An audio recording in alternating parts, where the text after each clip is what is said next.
ఇక డేటింగ్ చేస్తే 12,000 ఇస్తారంట. ఓ శివ ఓ తావురా. సింగిల్స్కు బంపర్ ఆఫర్, ప్రత్యేక యాప్ సైతం ప్రారంభం. వారే వా. పోరగాళ్ళు ఇప్పుడు నేను చేస్తా అంటారు. ఊరిని అక్క మంచిగానే ఉన్నది కదా ఇది. ఈ పోరాళ్ళు అసలే కరువు కాలంలో ఉన్నారు. ఎంతరా ఇది? 10 ఉన్నదంట. మా శివగాడు కాన్సన్ట్రేషన్ ఉన్నాడు, మా పిల్లగాడు.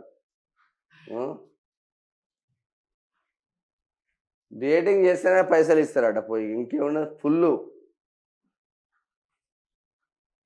700 10లా.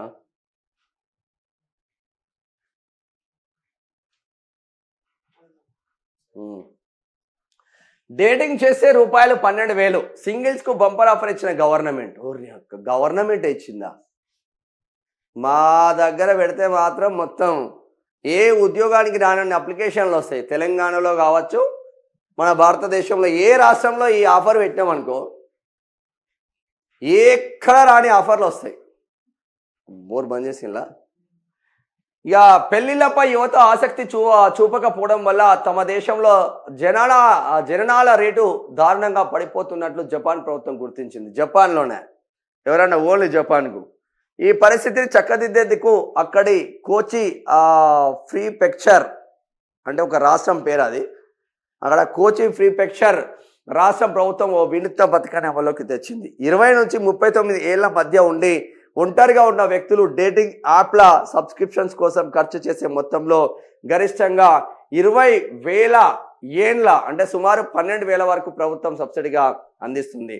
రిజిస్ట్రేషన్ ఫీజులు, మంత్లీ ఛార్జీల బిల్స్ సమర్పిస్తే ఆ డబ్బును ప్రభుత్వం నేరుగా వారి ఖాతాల్లో జమ చేస్తుంది. అంతేకాదు టోక్యో నగర ప్రభుత్వం అయితే స్వయంగా టోక్యో పుటారి స్టోరీ అనే ఏఐ ఆధారిత డేటింగ్ యాప్ని సైతం ప్రారంభించింది. వ్యక్తుల అభిరుచులు, విలువల ఆధారంగా సరైన భాగస్వామిని ఏఐ ఎంపిక చేస్తుంది. ఈ యాప్లో చేరాలంటే తమ ఆదాయ పత్రాలు అవివి అంటే పెళ్లి కానోళ్ళు అయితే పెళ్లి కానట్టు నిరూపించే ధృవీకరణ పత్రాలు అంటే సింగిల్స్గా ఉండాలి సమర్పించి ఆన్లైన్లో ఇంటర్వ్యూ కూడా ఎదుర్కోవాలి. ఆన్లైన్లో ఇంటర్వ్యూ, నాకు పెళ్లి కాలేదని సర్టిఫికేట్ తెచ్చుకొని ఆన్లైన్లో ఒక ఇంటర్వ్యూ ఎన్నుకుంటే జపాన్లో డేటింగ్ చేస్తే 12,000 ఇస్తారంట. ఇక పోరాలను ఉట్టిస్తే 12,000 అంట. ఇక బంపర్ ఆఫర్ పోయిగా.